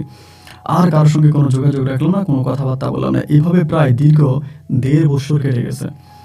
1.5 বছর পরে, মানে আল্লাহর কি হুকুম আর কি, আমি জানি না এটা আল্লাহ কিভাবে রাখছে। 1.5 বছর পরে একদিন আমি যেখানে কারখানায় কাজ করতাম, কারখানা থেকে অনেক দূরের একটা জায়গা, আমার একটা বন্ধু থাকে, ওইখানেও থাকে, ওর বাসাটা ওইখানে। ওর বাসায় একদিন গেছিলাম, ছুটির দিন আপনার। তখন আমাদের ছুটিটা ছিল ওইটা আবার আপনার বিদেশি সিস্টেমে চলতো, রবিবারে ছুটি। কারখানাটা ছুটি থাকতো রবিবারে, মানে বিদেশি বলতে ইন্ডিয়ান কোম্পানি ছিল এটা, রবিবারে ছুটি। তা রবিবারে আমি তখন আমার ওই বন্ধুর বাসায় গেছি। বন্ধুর বাসা থেকে বেরোয়ার সময় হঠাৎ করে ভাই ওই কিন্ডার গার্ডেন, একটা কিন্ডার গার্ডেন আছে, ওইখানে দেখি যে কিন্ডার গার্ডেনের বাচ্চাগুলোরে ব্যায়াম করাইতেছে এই মানে মাঠের মধ্যে। সেলিনা দেখে তো আমি মোটামুটি একটা ঝাঁকুনি খাইলাম, চারি সেলিনা এই জায়গায়। মানে তখন কি করবো বুঝতে পারতেছিলাম না। মানে একবার চিন্তা করতেছি ওর কাছে যাব, আবার ভাবতেছি আরে না, ওর কাছে গেলে তো আমি আরও খারাপ হয়ে যাব, হয়তো আমার বাবার কাছে ধরাই দেবে। তো ওইখানে এটা চাকরি করছে, আমি এটা দেখছি, এই জায়গায় ওই কিন্ডারগার্ডেনে চাকরি করতেছে। পরে এই ঘটনাটা আমার যে বন্ধু থাকে ওই কিন্ডারগার্ডেন এরিয়াতে, আমার ওই বন্ধুর কাছে বললাম। আমার ওই বন্ধুরে বললাম যে দোস্ত, এমন ঘটনা, আমি তো ওই মহিলাটারে এই ঘটনা আমি মহিলার এসে। পরে আমার বন্ধু বলতেছে মহিলা যদি কিন্ডারগার্ডেনে চাকরি করে, আমি তাইলে মহিলার সম্বন্ধে খবর নেই তোরে জানাইতেছি। আমার এই বন্ধু তখন সেলিনার সম্বন্ধে খবর নিল, জানতে পারে সেলিনা আজকে বহু বছর ধরে এই কিন্ডারগার্ডেনে চাকরি করে এবং সেখানে সে ভাড়া থাকে, এবং তার ফ্যামিলির সঙ্গে কোনো যোগাযোগ নেই, এমনটাই সে আমাকে জানাইছে। ওই কিন্ডারগার্ডেনে চাকরি করা আরেকটা স্যারের কাছ থেকে ওই ইনফরমেশনগুলো নিয়ে, তথ্যগুলো নিয়ে আমাকে দিয়েছে। পরে আমার বন্ধু আমার বলতেছে দোস্ত, মহিলা তো একাই থাকে, ওই তো স্বামী টামি সব ছেড়ে দিছে, এখন যেহেতু একাই বাসায় থাকে, তুই মহিলারও পাইলি, আর মহিলা যেহেতু কিন্ডারগার্ডেনে চাকরি করে তার টাকাও আছে, টাকাও পাইলি, তুই সুযোগটা আবার কাজে লাগা। এই মহিলার জন্যই তো তোর সব গেল, তোর বাপ মা, তোর মান সম্মান এবং তোর গ্রাম সবই তো গেছে। সুতরাং ওই মহিলার কোনো রকমে তুই আবারও পটায় মহিলার কাছ থেকে টাকা নিতে পারবি, তুই মহিলার আবার হাতে নেয়। আমি তখন আমার বন্ধুরে বললাম এটা কি আদৌ ঠিক হবে? ও বলে আরে ঠিক না হওয়ার কি আছে, অবশ্যই ঠিক হবে, তোরে যা বলছি তুই তাই কর। তো এর কথাবার্তা মোতাবেক আমি তখন চিন্তা করছি যে তাইলে আমি এটাই করব। আমি তখন করলাম কি, একদিন বিকেলবেলা কিন্ডারগার্ডেন ছুটি হওয়ার পরে আমি কিন্ডারগার্ডেনের ভিতরে ঢুকছি। তখন আমার খুব ভয় লাগতেছিল যে ভাই আমি ঢুকলে কি সে আমাকে মারে নাকি না খারাপ ব্যবহার করে, তা তো বুঝি না। তার অফিস কক্ষের মধ্যে ঢুকলাম, তখন তারা মোটামুটি সবাই বেরিয়ে যাবে, এমন সময় আমি যে দাঁড়াইছি, সেলিনা আমার দিকে তাকায়, মানে মনে হয় মানে ও একদম স্তব্ধ হয়ে গেছে। মানে দাঁড়ায় আমার দেখে চেয়ারের মধ্যে বসে গেছে, চোখের পানিগুলো টিপকলের পানির মতো পড়তেছে, মানে খুব কান্না করতেছে, কিন্তু কান্নার কোনো শব্দ নাই, কান্নার কোনো সাউন্ড নাই, জাস্ট মানে চোখের পানিগুলো পড়তেছে। আমার দিকে তাকায় থেকে বলতেছে যে তুমি কেমন আছো? এটা বলছে, আমি বললাম যে আমি ভালো আছি, তুমি কেমন আছো? পরে বলতেছে আলহামদুলিল্লাহ, আগে কেমন ছিলাম জানি না, আজকে তোমাকে দেখে খুব ভালো লাগলো, আমি ভালো আছি। তো সে দপ্তরে বলতেছে যে চাবিটা আমার কাছে দেন, অফিসের আপনি চলে যান, আমি অফিসে তালা মেরে চলে যাব, কালকে সকালে সবার আগে এসে আমি অফিস খুলবো। একথা বলার পরে দপ্তরি তখন তাকে চাবিটা দিয়ে চলে গেছে। তো দপ্তরিরে বললো যে এরা আমার মেহমান। তখন আমি আর আমার বন্ধু আমরা দুজনে একসঙ্গে ছিলাম। তারপর আমার মানে ও আমারে বলতেছে যে তুমি আমাকে মাফ করে দিও, আসলে আমি তোমার বাড়িতে যেতে চাই নাই, তোমার যে বন্ধু আছে মুজাহিদ, ওই আমাকে জোর করে তোমাদের বাড়িতে নিয়ে গেছে, ওই আমারে বলছে যাওয়ার জন্য। আমি কিন্তু যেতে চাই না, আমি চাচ্ছিলাম যে তোমাকে সব বলার জন্য যে তুমি আমার সবগুলো টাকা নষ্ট করে ফেললা, আমাদের পুরো ভবিষ্যৎটা তুমি ধূলিসাৎ করে দিলা, আমার ভবিষ্যতে কি হবে, আমার তো আর কিচ্ছু না, আমার কাছে তো আর একটা টাকাও নাই। আমি চাচ্ছিলাম যে তোমাকে এই কথাগুলো বলার জন্য বা তোমাকে এই কথাগুলো বলবো, কিন্তু মানে ভাগ্যের কি নির্মম পরিহাস দেখো, আমি মুজাহিদের কথা শুনে তোমার বাড়িতে গেলাম, সেই তোমার বাড়ি থেকে অপমান অপদস্থ হয়ে বের হলাম, আমি তোমাকেও পাইলাম না, আমার তো এই কুল ওই কুল ধুকুলে গেল, আমি তো সব হারাইলাম। তখন বললাম দেখো আসলে শুধু যে মুজাহিদের দোষ তাও না, দোষ আমারও আছে, আমার অন্যায় হয়েছে, তোমার সঙ্গে এভাবে ব্যবহার করাটা আমার ঠিক হয় নাই, বা আমি আসলে বেশ খারাপ ব্যবহার করেছি। ও তখন আমাকে বলে তুমি কি করো? আমি বললাম দেখো আমি সত্যি কথা বলতে আমি একটা কারখানায় চাকরি করি ওইখানে। বলে তুমি মোবাইল চালাও না? আমি বললাম হ্যাঁ মোবাইল চালাই। তো বলে যে তোমার মোবাইল নাম্বারটা আমাকে দাও। তখন কিন্তু অ্যান্ড্রয়েড ফোন বেরিয়ে গেছে। অবশ্যই তখনও মানে ও আমাদের বাড়িতে যখন গেছে তখন অ্যান্ড্রয়েড ফোন ছিল। তো আমি তখন আমার অ্যান্ড্রয়েড ফোন আমি একটা মানে ফোন চালাই, ওই নাম্বারটা ওকে দিয়েছি, ও আমার নাম্বারটা নিয়ে গেছে। এরপরে ও আর আমি প্রতিনিয়তই ফোনে কথা বলতাম।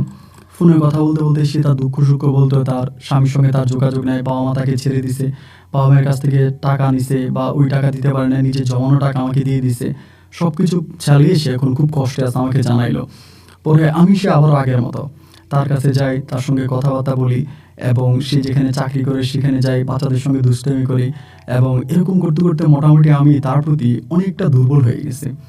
মানে আমি কিন্তু মূলত তার সঙ্গে আবার যে জড়াইছি সেটাও একটা লোভে, তার কাছ থেকে টাকা পয়সা নিব, তার ইউজ করব, তারে ছেড়ে দেবো, ওরকম একটা চিন্তা ভাবনা করেই কিন্তু ঢুকছিলাম। কিন্তু এই সময়টাতে না ভাই আমি তার একটু মায়ায় পড়ে গেছি, এবং মায়ায় পড়ে যাওয়ার পরে আমি আর তারে ছাড়তে পারিনি, পরে তার সঙ্গে আমার এই সম্পর্ক আবারও শুরু হলো। আবারও সে আমার কাছে আসে, আমি তার কাছে যাই, মানে এমন করতে করতে পরে আমরা একটা কাজের মাধ্যমে বিবাহ করি, একটা কাজের মাধ্যমে বিয়ে করি। বিয়ে করার পরে একটা আলাদা ঘর ভাড়া করি, সে ঘরের মধ্যে ও আর আমি থাকি। আমি সকালবেলা কারখানার কাজে যাই, ও হচ্ছে সকালবেলা কিন্ডারগার্টেনে চাকরি করে। এমন করে তখন আমাদের একটা স্বর্ণালী দিন কাটতেছিল বা একটা সুখের সময় কাটতেছিল। এভাবে সময়গুলো কাটতে কাটতে অনেকগুলো দিন পেরিয়ে যাওয়ার পরে একটা সময় হঠাৎ করে ও যে কিন্ডারগার্টেনে চাকরি করতো সেখানের একজন শিক্ষক ছিল, উনি নতুন নিচে নাকি আমি জানি না, উনি মনে হয় নতুনই আসছে, তাদের প্রধান শিক্ষক আর কি। ওই লোকটা তখন সেরেনের উপরে একটু খারাপ নজর দিছে, দেওয়ার পরে মানে ওর দিকে খারাপ নজর দিচ্ছে। তখন আমারে বলতেছে যে মিরাজ এমন এমন ঘটনা, ওই বেটা তো আমার সঙ্গে এগুলা ইয়ে করছে। তা আমি তখন বললাম যে না, যেহেতু ওটা এরকমই করতেছে তাহলে তুমি আর ওখানে চাকরি করো না। তো আমি তো আমি খুব ভালোবাসতাম। ও তখন বলে আমি চাকরি ছেড়ে দিব, তারপরে তোমার একটা মানে চাকরির টাকা, তোমার এই টাকা দিয়ে কি আমরা দুজনে চলতে পারবো? আমি বললাম কষ্ট হলে আমরা দুজনে চলতে পারবো, সমস্যা নাই, আমরা প্রয়োজন এখান থেকে বাসাও ছেড়ে দিব, আর একটু লো লেভেলের একটা বাসা ভাড়া করব। তো এই কথা বলার পরে তখন কিন্তু আমি আমার মুখে দাড়ি টাড়ি ফেলে দিছি, বা আমার বয়স তখন অনেক কম যে তা বোঝা যায়। পরে বাসা খুঁজতেছি 2-3 জায়গায় বাসার জন্য গেছি। আমরা হাজব্যান্ড ওয়াইফ বললে আমাদেরকে কেউ বাসা দেয় না। এখন এর কারণ কি সেটাও বুঝতে পারি না। মানে আমরা যখন বলি যে আমরা হাজব্যান্ড ওয়াইফ, তখন কি বুঝা যায় আমাদেরকে বাসা দেয় না, মানে বাসা ভাড়া দিতে চায় না। হয়তো ভাবে আমি ছোট বা ও বড়, অথবা আমরা পাড়ায় আসছি বা কোনো একটা ঝামেলা মনে করে।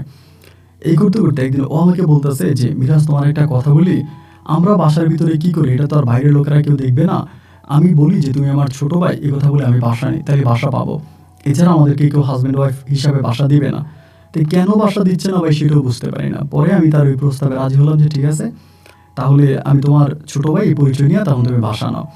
পরে সেরকম করে খুঁজতে খুঁজতে একটা বাসা পাই। সে বাসার মধ্যে তখন আমি আর ও উঠি, এবং উঠার পর আমরা তখন একসঙ্গে থাকি। প্রথম 2-1 মাস আমাদের বেশ কষ্ট হয়েছিল। আমি কিন্তু তখনও বাচ্চা কাচ্চাও নেই, বাচ্চা কাচ্চা নিচ্ছি না ইচ্ছে করে, কারণ নিজেরা চলতেই তো বেশ কষ্ট হয়ে যায়, আমি বাচ্চা কাচ্চা কীভাবে চালাবো। আমি তখন তারে বললাম যে ঠিক আছে তুমি একটা কাজ করো। তখন বাসা নেওয়ার পরেও তখন আশেপাশে ছোট ছোট বাচ্চা আছে, যেহেতু মানে শিক্ষকতা করার পেশা, তখনও মাসে মাসে 1-2টা বাচ্চা পড়াইতো। তা আমরা এখন যে এলাকাতে থাকতাম এই এলাকাটা মোটামুটি একটু অনন্য এলাকা চলে, মানে আপনার অনুন্নত বলা চলে, অতটা ডাবলাফ না। তো দেখা যায় যে এখানে যারা আছে তারা বাচ্চারা পড়াশোনা করলেও খুব বেশি একটা টাকা দেয় না, মোটামুটি অল্প টাকায় দেয়। এরকম করতে করতে ও মোটামুটি একটা ভালো ফ্রেন্ড বেস তৈরি করে ফেলছে, মানে অনেক বাচ্চা কাচ্চা আসে, মোটামুটি একটা ভালো অ্যামাউন্ট হচ্ছে। তো ভালো অ্যামাউন্ট হওয়ার পরে দেখা গেল আমরা যে বাসাটা ভাড়ায় ছিলাম আর কি, বাসাটা অনেক ছোট ছিল এবং একটু বস্তি এলাকার মতো। তো যারা ফ্ল্যাটে থাকে বা বড় লোক এরাই বাসায় বাচ্চা পড়াইতে দেয় না বা বাচ্চা পড়াইতে পাঠায় না। তো একসময় সেলিনা আমাকে বলতেছে, মিরাজ একটা কাজ করি, আমরা বাসাটা চেঞ্জ করি, কারণ এই বাসায় অনেক বাবা মারা তাদের সন্তানকে দিতে চায় না। বাসাটা একে তো ছোট, তার উপরে একটু বস্তি এরিয়া। সো আমরা একটা কাজ করি, চলো আমরা আরেকটা বাসা ভাড়া করি, এই বাসায় আমরা থাকবো না। তখন আমি তারে বললাম যে তুমি যে আরেকটা বাসা ভাড়া করবা, সে বাসার ভাড়া কেমনে পাবো, মানে ফ্ল্যাট নিতে চাচ্ছিল আর কি। তো বলে, দেখো আমি যে বাচ্চা কাচ্চা পড়াই সেটা দিয়ে আমার ফ্ল্যাট ভাড়া হয়ে যাবে, আর তুমি বাজার সাজার বা বাকি খরচটা তুমি করবা। তারপরে দুজনে কথাবার্তা বলে তখন আমরা একটা ফ্ল্যাটের মধ্যে একটা বাসা ভাড়া করলাম। বাসা ভাড়াটাও ছিল বেশ ভালো এবং ওই বাসাটা অনেকটা বড় ছিল, বিশেষ করে ও টিউশনি করার জন্য ঠিক আছে। অনেক বাচ্চা কাচ্চারা আসতো, ও পড়াইতো, তো ও পড়তো, এভাবেই তখন সময়গুলো কাটতেছে। ওই বাসাটা যখন আমরা ভাড়া নিই তখনও কিন্তু আমরা হাজব্যান্ড ওয়াইফ হিসেবে নেই না, তখনও ছোটো ভাই এবং ও আমার বড় বোন, ওই হিসাব করে আমরা তখন বাসাটা নিই। ওই বাসাটা ভাড়া নেওয়ার পরে ওই বাসার যিনি বাড়িওয়ালা ছিলেন, বাড়িওয়ালাটা তখন করলো কি, মানে সে নিজেকে পছন্দ করে বসছে। বাড়িওয়ালাটা অনেক বয়স্ক ছিল, অনেকটা বয়স্ক, এবং বয়স্ক হলে পরেও না, সে মোটামুটি একটু মানে অন্যরকম আর কি। তা অন্যরকম লোক, সে কী করছে, সেলিনারে পছন্দ করেছে, সেলিনারে পছন্দ করে এবং একদিন আমার কাছে এই বেটা বলতেছে যে এমন এমন ঘটনা, তোমার বোনটার আমার ভালো লাগে এবং আমি তারে বিয়ে করতে চাই। যখন এই লোক এই কথা বললো, আমি তখন তার উপরে মোটামুটি একটু রেগে গেলাম। সেলিনারে এসে বললাম যে বাড়িওয়ালা তো এমন এমন বলে। সেলিনা আমাকে বলে, শুধু কি তোমারে বলে, বাড়িওয়ালা আমার দিকেও খারাপ নজর দিছে এবং সে আমার দিকেও অনেকবার কুৎসিত নজরে তাকাইছে। আমি তো জানি এখন আমি কী করব, তার এখানে তো আমরা ভাড়া থাকি, চাইলেই তো আমরা কোনো হার্ড সিদ্ধান্ত নিতে পারি না। আমি তখন বললাম যে সেলিনা, তুমি কী বলতেছো, আমরা হার্ড সিদ্ধান্ত নিতে পারবো না, তাই বলে কি আমরা এই বাড়িওয়ালার কথা শুনবো নাকি, আমি বাসা ছেড়ে দেবো। ও বলে, আরে না, বাসা ছেড়ে দিলে আমরা আরও বিপদে পড়বো, এত বাচ্চা কাচ্চা আমরা কোথায় পড়াবো বা কী করবো, আমি তো আরও বিপদে পড়বো বাসা ছেড়ে দিলে। আমি যে এখন এখানে যে বাচ্চা কাচ্চাগুলো পড়াই, হঠাৎ করে বাসা ছেড়ে দিলে এই এলাকাতে আমরা এত ভালো বাসা আর পাবো না।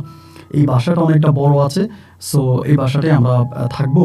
তুমি একটা কাজ করো, এই বেটা বললেই তো আর আমরা, মানে আমি ওকে বিয়ে করে ফেলতেছি না, ওই যেহেতু আমাকে পছন্দ করছে বা কিছু একটা করছে, দেখি কী করা যায়। এই বাড়িওয়ালা যখন প্রত্যেকদিন আমাকে এগুলো বলে, এক পর্যায়ে আমি বাড়িওয়ালার রাগ করে বললাম যে আমি আমার বোনের বিয়ে দেবো না, আপনি সব উল্টাপাল্টা কথা বললেন না, আপনি সব উল্টাপাল্টা কথা বললেন না, এমন করে যখন বাড়িওয়ালার ধমক দিলাম। এবং ধমক দেওয়ার পরে বাড়িওয়ালা তখন করছে কি, মানে সে আমার, মানে আমারই বলতেছে যে দেখো, তোমার বোন যে বাচ্চা কাচ্চাগুলো পড়ায়, আমার কাছে কমপ্লেন আছে, আশেপাশের ফ্ল্যাটের সবাই অভিযোগ করছে যে আমার ফ্ল্যাটে তো বাচ্চা কাচ্চা আসে, মানে ওনাদের অনেক সমস্যা হয়, তাদের থাকতে অনেক সমস্যা হয়। সো তোমার বোনকে বলো যে যদি আমার বাসায় থাকতে হয় তাহলে আর বাচ্চা কাচ্চা রাখতে পারবে না, এই যে বাচ্চা কাচ্চা পড়া এগুলো বন্ধ করে দিতে হবে। সো এই বাচ্চা কাচ্চা এখানে রাখা যাবে না। আমি তখন গিয়ে সেলিনারে বললাম যে বাড়িওয়ালা তো এমন এমন বলতেছে যে তুমি এখানে বাচ্চা কাচ্চা পড়াইতে পারবে না। এখন বাড়িওয়ালা ডিরেক্টলি আমাকে বলে দিচ্ছে যে বাচ্চা কাচ্চা এখান থেকে সরাই ফেলতে হবে, মানে এখানে বাচ্চা কাচ্চা রাখতে পারবে না। তো সে আমারে বলতেছে যে মানে এখন কি করব, আমরা যদি এই বাসা ছেড়ে দিয়ে চলেও যাই, আমরা কোথায় যাব, কি করব। আর এখন তো আমাদের এই বাসাটাই একটা আশ্রয়, আর সবচেয়ে বড় কথা হচ্ছে এই বাসা ছেড়ে দিলে তো আমি বাচ্চাগুলো পড়াইতে পারবো না। আমার চাকরিটাও ওই এই মানে ওই এলাকাটা এরকমই, এই বাসাটাই সবচেয়ে ভালো, এরকম আর কোনো এত বড় বা এত সুন্দর আর বাসা পাওয়া যাবে না। আমি তখন মানে একরকম বিপদেই পড়ে গেছি, কি করব বুঝতে পারতেছিলাম না। সবশেষ আমার বউ আমাকে বলতেছে, তুমি টেনশন করো না, আমি দেখি আমি ওই বুড়ো লোকটার সাথে একটু কথা বলি, উনি আসলে কি বলতে চায়, ওনার সাথে কথা বললে তো অনেক কিছু বোঝা যাবে। এরপরে আমার বউ করলো কি, আমাদের ওই বাড়িওয়ালার সাথে কথা বলতে গেছে, মানে জমিদারের সাথে কথা বলতে গেছে। কথা বলতে যাওয়ার পরে আমার বউ, আমি ওরা মানা করছিলাম যে তুমি যাও না, এই জমিদার বিষয় একটা ভালো না। এরপরও আমার বউ গেছে, ওনার সঙ্গে কি জানি কি কথা বলে আসছে। আইসা আমার বউ তখন দেখে হাসতেছে, হাসতেছে দেখে আমি বললাম, কি ব্যাপার, তুমি হাসতেছো কেন, এই লোকের সঙ্গে তোমার এমন কি কথা হয়েছে যে তুমি হাসতেছো। ও তখন আমাকে বলে যে জানো এই লোকটা কি বলতেছে, সে নাকি আমাকে বিয়ে করবে এবং বাচ্চা নেবে। আমি বললাম, এটা তুমি আমার কাছেও বলছে। আমার বউ বলতেছে, এই লোকটার কি এখন বাচ্চা নেওয়ার বয়স আছে, উনি বাচ্চা নিতে পারবে। আচ্ছা, তোমার সঙ্গে তোমার একটা কথা বলি, তুমি যদি আমার কথাটা মাইন্ড না করো বা রাগ না করো, আমার কথাটা তুমি ঠান্ডা মাথায় যদি একটু বুঝো বা শোনো, এটা আমাদের জন্য বেশ ভালো হবে। যেহেতু আমরা কোনোভাবেই এই বাসাটা ছাড়তে পারতেছি না, আমাদের এই বাসায় থাকাই লাগবে, সুতরাং আমাদের এই পথটা ছাড়া আর কোনো পথ কিন্তু খোলা নাই। আমি বললাম যে ঠিক আছে, বলো তুমি কি বলতে চাও। ও ও আমাকে বলে আমি এই বাড়িওয়ালা যদি আমাকে বিয়ে করতে চায় আমি তারে বিয়ে করি। আমি তখন বড় বড় চোখ করে তার মুখের দিকে তাকিয়ে রইলাম। ও মা, সেইগুলো বলে কি? আমি বললাম তারপর? ও বলে আমি এই বাড়িওয়ালাকে বিয়ে করি এবং বিয়ে করার পরে তুমি দেখো এই বাড়িওয়ালার কিন্তু কেউ নাই, ছেলেও নাই, মেয়েও নাই, ভাইও নাই, বোনও নাই, তার কেউ নাই, তার পুরো বাড়িটাই কিন্তু তার নামে। সুতরাং আমি তারে বিয়ে করলে ছলে বলে কৌশলে যেভাবেই হোক আমি তার কাছ থেকে বাড়িটা দখলে নিয়ে নিব। আর মহল্লাতে তো তোমার অনেকের সঙ্গে কথাবার্তা হয়, কিছু লোকজন ভাড়া করে আমরা এই বুড়ার একটা ক্ষতি করে বাড়িটা দখলে নিয়ে নিব, এটা কিন্তু বেশ ভালো হয়। আমি বললাম তুমি তাহলে কি বলতেছো? তখন আমার ভিতরে না ভাই এক ধরনের একটা লোভ কাজ করতে শুরু করছে। আমি তখন আমার বউরে বললাম এটা করতে গেলে আবার হিতে বিপরীত হয়ে যাবে না তো? ও আমার বলে যে না, কিচ্ছু হবে না, আমি এই লোকটার সঙ্গে কথা বলছি এবং লোকটা আমস্তক একটা মানে একটা কি বলে মানে একটা সহজ সরল বোকা টাইপের লোক। সো ওনাকে দিয়ে এই কাজটা করানোটা খুব সহজ একটা কাজ হবে, এইটা আমি তুড়ি মেরে করে ফেলতে পারবো তুমি যদি রাজি থাকো। তখন আমি আমার বউরে বললাম যে তুমি যদি সত্যি বলো এটা করার জন্য তাহলে আমার কোনো অভিযোগ নেই, আচ্ছা ঠিক আছে আমি রাজি আছি, তবে তুমি আমাকে কখনো ছেড়ে দিবা না তো? ও বলে আরে আমি তোমারে ছাড়বো কেন, তোমার জন্য আমি আমার পুরো সংসার ছেড়ে দিছি, আমি কি তোমার কখনো ছাড়বো? তো যাই হোক, এরপরে আমি নিজে সাক্ষী থেকে তখন কলমা কাবিন করে আমার নিজের বউ শেরিনাকে আমি তখন ওই বয়স্ক বাড়িওয়ালার কাছে বা জমিদারের কাছে বিয়ে দিই। বিয়ে হয়ে যাওয়ার পরে যেদিন তাদের বাসর রাত, আমি আমার বউরে বারবার বলতেছি, বউরে আমার কিন্তু ভিতরটা খুব জ্বলে পড়ে মরতেছে, আমি কিন্তু তোমার সত্যি সত্যি ভালোবাসি, আমি কিন্তু এখন তোমার সঙ্গে মন থেকে আছি। ও আমারে বলে আমি জানি তুমি আমার মন থেকে ভালোবাসো, তুমি একদম টেনশন করো না, এই বুড়া লোকটাকে আমি কিভাবে কি করে তুমি দেখবা। তো এইভাবেই তখন এই লোকটার সঙ্গে সে তার বাসরাত কাটলো এবং কাটার পরে আস্তে আস্তে করে দিনগুলো কাটতেছে। একটা পর্যায়ে হলো কি, এভাবে প্রায় সপ্তাহখানেক কেটে যাওয়ার পরে তো আমার সাথে মাঝে মাঝে গোপনে গোপনে কথা বলতো, বাড়িওয়ালার চোখ ফাঁকি দিয়ে আমার সঙ্গে কথা বলতো, কিন্তু বাড়িওয়ালা আমাকে তখন খুব ভালোবাসতো, আমাকে অনেক বেশি ভালোবাসতো এবং আমার সঙ্গে বাড়িওয়ালার বেশ ভালো সম্পর্ক ছিল। এইভাবে মাসখানেক কেটে যাওয়ার পরে আমার ভিতরটা তখন কেমন জানি একটা মোচড় দিয়ে উঠছে যে আসলেই কি সে আমার কাছে আসবে বা সে কি আবার পোল্ট্রি নিয়ে নেয় কিনা। এই ভয়ে তখন আমি তারে বললাম যে শেরিনা, আমি তোমার ভালোবাসি, একটা কাজ করো, আমি অন্য একটা চাকরি পেয়েছি, আমি সেখানে চলে যাব, তোমার এই বাড়িওয়ালার সাথে থাকারও দরকার নাই, আর এইসব বাচ্চা টাচ্চা পড়ানোরও দরকার নাই, তুমি সব বাদ দাও, আমি তোমার নিয়ে অন্যত্র চলে যাবো, তুমি চলো। এর মাঝে সে হঠাৎ করে বলতেছে যে না তুমি এত পাগলামি করো না, আমাকে আরেকটু সময় দাও, আমি সব কিছু সামলাই নিচ্ছি। আমি ঠিক তখনও বুঝতে পারতেছিলাম না যে সে আসলে কি সামলাতে যাচ্ছে, মানে সে কি করবে। এইভাবে দিন সামনের দিকে রাতগুলো কাটতে কাটতে একদিন বাড়িওয়ালা হঠাৎ করে সামনে বলতেছে যে তুমি একটা কাজ করো, তুমি এই বাসাটা ছেড়ে দাও। আমার যে বাড়িওয়ালার কাছে আমি আমার বউ শিরিনাকে বিয়ে দিয়েছিলাম, তো বাড়িওয়ালা বলতেছে তুমি বাসাটা ছেড়ে দাও। পরে আমি বললাম যে এটা আপনি কি বলতেছেন? বলে যে আমি এই বাসায় কোনো ব্যাচেলার রাখবো না, এটা সবাই ফ্যামিলি থাকে, সো এটা পুরো একটা ফ্যামিলি বাসা হবে, আমি ব্যাচেলার রাখবো না, তোমার নামে অন্য অন্য ভাড়াটিয়ার অভিযোগ করছে, তুমি বাসা ছেড়ে দাও, আর এত বড় একটা ফ্ল্যাটে তুমি একা থাকার দরকার নাই, তুমি অন্য কোথাও বাসা নিয়ে নাও। আমি তখন বললাম এটা আপনি কি বলতেছেন? উনি বলে হ্যাঁ। আমি বললাম এই বাসায় তো আপনার বউ শেরিনা বাচ্চা পড়ায়।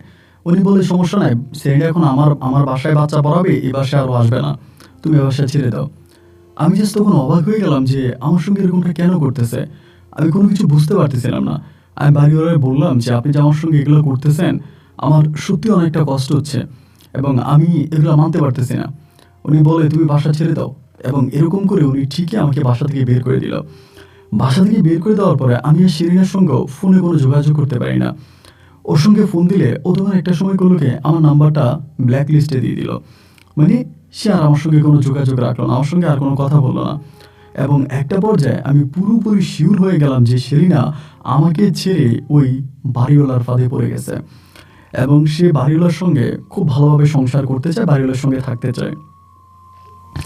বিশ্বাস করেন আমার ভিতরটা তখন ফিরে যাচ্ছিল, মানে খুব কষ্ট হচ্ছিল, আমি আপনাকে বলে বোঝাতে পারবো না।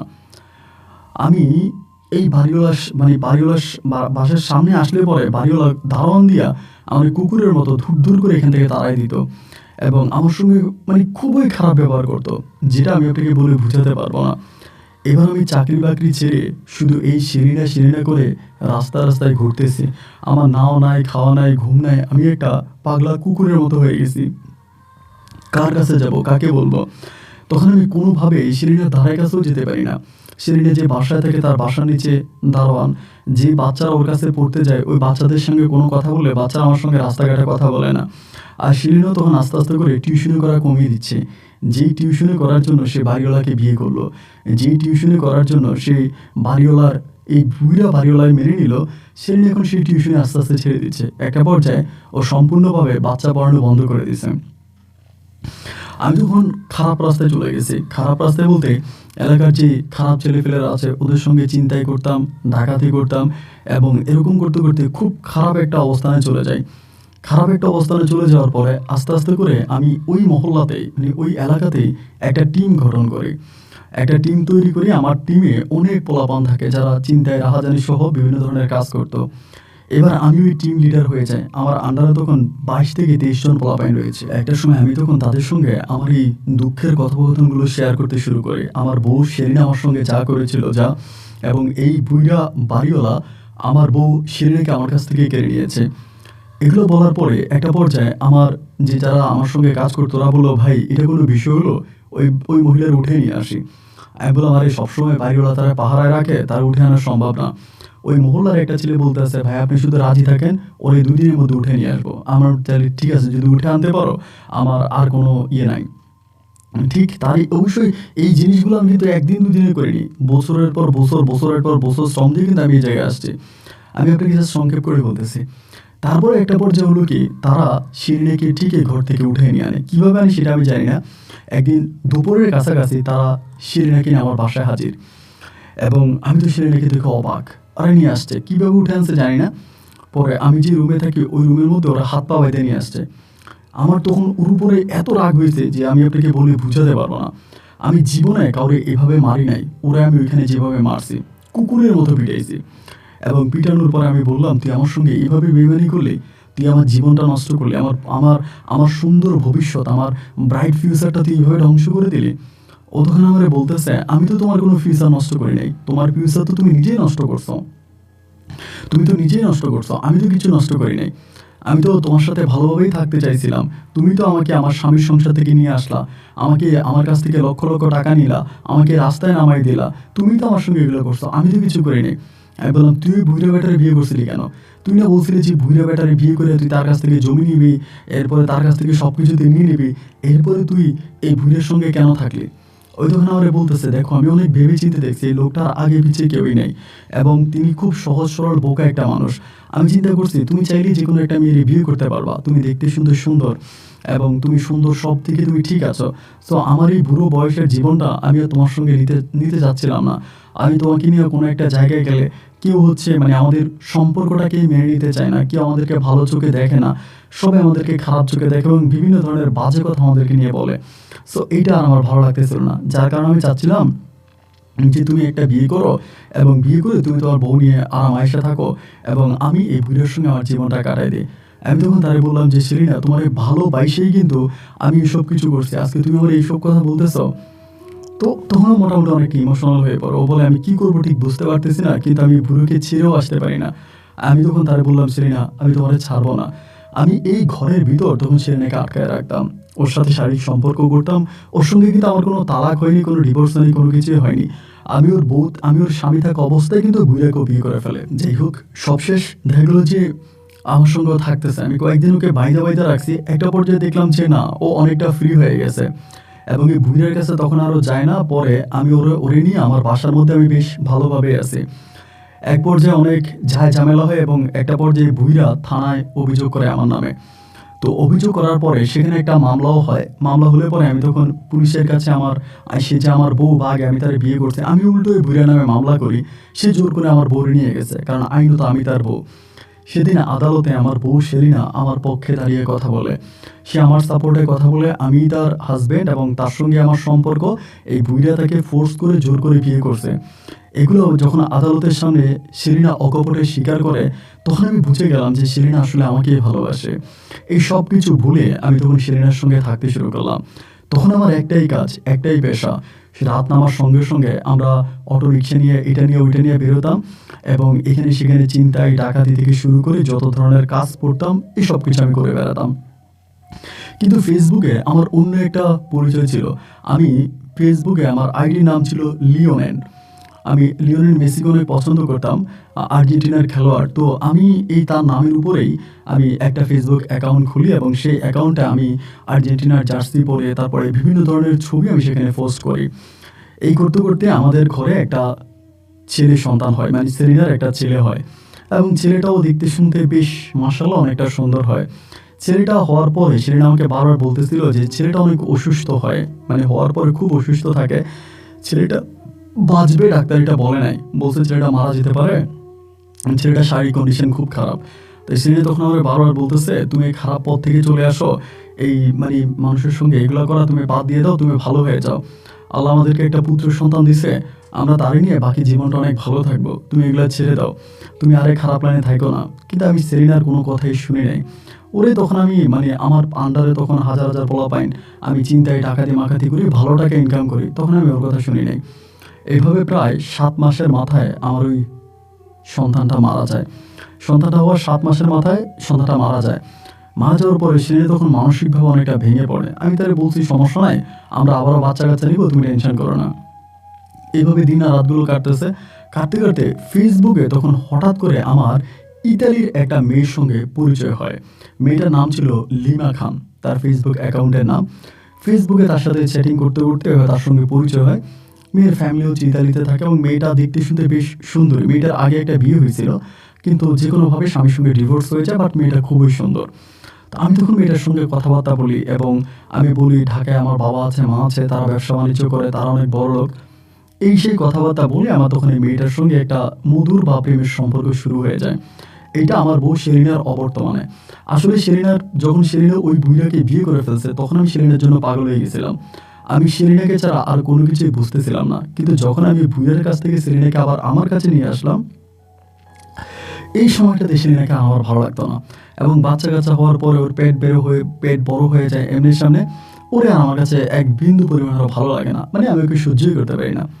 শেষ পর্যন্ত এই লিমা খানের সঙ্গে আমার ফেসবুকে পরিচয় হয় এবং এই লিমা খানের বাড়িও চট্টগ্রামে ছিল। আমরা খুবই ঘনিষ্ঠ একটা সম্পর্কে জড়িয়ে পড়ি। ও আমাকে অনেকটা ভালোবাসে, আমিও তাকে অনেকটা ভালোবাসি। এবং এইভাবে প্রেম ভালোবাসা হতে হতে একটা পর্যায়ে দেখা যায় যে আমরা দুজন দুজনের প্রতি খুব দুর্বল হয়ে পড়ি। আমার আগের বিয়ে বা আমার আগের সংসার এসব কিছুই কিন্তু আমি এই লিমা খানের কাছে বলি নাই। একটা পর্যায়ে সে বাংলাদেশে আসে আমার সাথে দেখা করার জন্য। তার ফ্যামিলি সবাই ইতালিতেই থাকে এবং আমি তখন রাজকীয়ভাবে চলাফেরা করতাম, কারণ চিন্তায় রাহাজানির টাকা আমার কাছে ভরপুর। দামি গাড়ি চালাইতাম, ওরে নিয়ে বাইকে করে ঘুরি, বা ও আমার এরকম মানে উত্থান দেখে বা এরকম দেখো আমাকে পছন্দ করে আমাকে বিয়ে করে। বিয়ে করে আমার ছবি ডকুমেন্ট যা আছে সব কিছু নিয়ে ও তখন ইতালিতে চলে যায়। ইতালিতে নিয়ে ইতালি ইমিগ্রেশন ভিসায়, মানে ওর হাজব্যান্ড হিসাবে স্পাউন্স ভিসা তখন আমার জন্য অ্যাপ্লিকেশন করে। এর মধ্যে আবার 8 থেকে 9 মাসের মতো কেটে যায়, কিন্তু এসব বিষয়ে কিন্তু আমি কোনো কিছুই সেলিনার সঙ্গে শেয়ার করি নাই। সেলিনা তার মতো করেই আছে। একটা পর্যায়ে আমার টিকিট ভিসা মোটামুটি সব কিছু হয়ে যায়। হয়ে যাওয়ার পরেই আমি তখন এই লিমা খানকে ভালোবেসে বা আমাদের বিয়ে হয়ে যায়। এরপরে আমি লিমা খানের কাছে ইতালিতে চলে যাই। তো ইতালিতে চলে যাওয়ার পরে আমি যখন যাই তখন প্রায় সপ্তাহখানিক আমি কারোর সঙ্গে যোগাযোগ করিনি। সপ্তাহখানিক পরে আমি আস্তে আস্তে সেলিনার সঙ্গে যোগাযোগ করি এবং তাকে বুঝিয়ে বলি যে আমি ইতালিতে চলে আসছি, এমন এমন এই মেয়েটার সঙ্গে আমার সম্পর্ক, আমি তার বিয়ে করছি, সুতরাং তুমি আমাকে মানে তুমি তোমার মতো করে চলে যাও। এটা বলাতে না ও তখন খুব কষ্ট পাইছে, মানে এতটাই কষ্ট পাইছে এবং ও আমাকে বলতেছে দেখো আমি মরে যাব, আমি তোমাকে ছাড়া বাঁচবো না, তুমি আমার এই বুড়িয়ার কাছ থেকে আমাকে নিয়ে আসছো, এই বুড়ি এখন বিয়ে করে ফেলছে, আমার আগের স্বামীর সংসার থেকে তুমি আমাকে নিয়ে আসছো, আমার 2টা বাচ্চা রেখে আমি চলে আসছি, আমার তো এখন তুমি ছাড়া কেউ নেই, তুমি এটা কেন করলা? আমি একটা সময় তার সাথে কথাবার্তা বলা বন্ধ করে দিলাম, তার সঙ্গে আমি আর কোনো যোগাযোগ করলাম না। এভাবে প্রায় অনেকগুলো দিন অতিবাহিত হয়ে গেল। একটা পর্যায়ে তার সঙ্গে মেসেজ করা, কথাবার্তা বলা, এই সব কিছু আমি ছেড়ে দিলাম। ছেড়ে দেওয়ার পরে দেখা গেল কি একদিন হলো কি এই মানে তার সঙ্গে কথাবার্তা অফ করে দেওয়ার প্রায় আপনার মাস 3 পরের কথা বলতেছে, আনুমানিক 3 মাস পরে। 3 মাস পরে একদিন আমি আমার বউ লিমা খানকে নিয়ে শুয়ে আছি বেডরুমের মধ্যে। হঠাৎ করে হলো কি লিমা খান কোনো কথা নাই বাতা নাই, মানে আমাকে মারতে শুরু করছে। যখন আমাকে মারতে শুরু করছে আমি বললাম কি ব্যাপার, তুমি আমার মারতেছো কেন? আমি বলতেছে তোরা আমি মেরে ফেলবো, তুই আমার মারছিস না, আমি তোরা ছেড়ে দিব, আমি তোর মেরে ফেলবো। তাহলে বারবার বলতিস না তুমি আমার মারবা কেন, আমার অপরাধ কি, কি করছি আমি? না তোরা আমি মেরে ফেলবো। এই কথা বলে তার কণ্ঠটা সম্পূর্ণভাবে মানে আমার বউ সেলিনার মতো হয়ে যায়। তো এরকম করে সে অনেকক্ষণ করে হঠাৎ করে জ্ঞান হারিয়ে ফেলে, মানে অজ্ঞান হয়ে যায়। অজ্ঞান হয়ে যাওয়ার পরে তখন তার চোখে মুখে পানি দিয়ে জ্ঞান আনি ওর আব্বা আমাকে জানায়, তারা বলতেছে ঠিক আছে সকালে ডাক্তার দেখাবে বা কবিরাজ দেখাবে। তো এরপরে ওরে ডাক্তার দেখানো হয়, ডাক্তার বলে মানসিকভাবে সমস্যা আছে, ঠিক হয়ে যাবে। তার পরের রাতে একই ঘটনা। এবং সে যখন আমার সঙ্গে কথা বলে সে বলে তার নাম নাকি শেরিনা। ওই আমার বলে আমার নাম শেরিনা, আমি তোরে বাঁচায় রাখবো না, আমি তোরে মেরে ফেলবো। এগুলো যখন ও করতেছিল আমি তখন একটু বিব্রত হয়ে গেলাম, আয় হ্যাঁ ওইগুলো আমার সঙ্গে কি শুরু করছে। পরে আমি শিরিনার খবর নেওয়ার চেষ্টা করি, মানে বাংলাদেশে চট্টগ্রামে যে শিরিনা আছে আমি ওর সঙ্গে কথা বলার চেষ্টা করি। যখনই আমি ওর সঙ্গে কথা বলার চেষ্টা করি ভাই, তখন আমি জানতে পারি যে সেলিনা মারা গেছে। সেলিনা মারা গেছে এবং সেলিনা আত্মহত্যা করে মারা গেছে। যে রুমে আমি তারা রেখে আসছিলাম, যে বাসায় রেখে আসছিলাম, ওই বাসায় সে আত্মহত্যা করে মারা যায়। এটা আমি ওই এলাকার লোকজনের মাধ্যমে জানতে পারি। তো তখন আমি বুঝে যাই যেটা সেলিনাই ঘটাইতেছে বা কিছু একটা। তারপর থেকে আমি হুজুর কবিরাজ কোনো কিছু বাদ রাখি নাই। এবং সেলিনার যে গার্ডিয়ান আছে শেষ পর্যন্ত তারা আমার নামে মামলা করে এবং এখনও আমি একজন মার্ডারের আসামি। আমি দেশে যেতে পারিনি, ইতালিতে আছি আজকে বহু বছর ধরে। কিন্তু ভাই আমি আমার বউ লিমা খানের সাথে ভালো নাই। আমি অনেক ডাক্তার, অনেক কবিরাজ, অনেক কিছুকে দেখাইছি, কিন্তু ও ভালো হচ্ছে না। দিন যত সামনের দিকে যাচ্ছে ওর খারাপের মাত্রা ততটাই বাড়তেছে এবং ও আমাকে প্রতি রাতে মারে, এমনভাবে মারে যে মায়ের আমি নিতে পারি না। এখন লিমা খানের ঘরে আমার দুটো কন্যা, একটা পুত্র সন্তান আছে, মানে আমার তিনটা মানে সন্তান, দুইটা মেয়ে একটা ছেলে আছে। সন্তানদের মুখের দিকে তাকিয়ে আমি ওকে ছাড়তেও পারতেছি না, আর ওর সঙ্গে থাকাটাও আমার জন্য বেশ দায় হয়ে দাঁড়িয়েছে।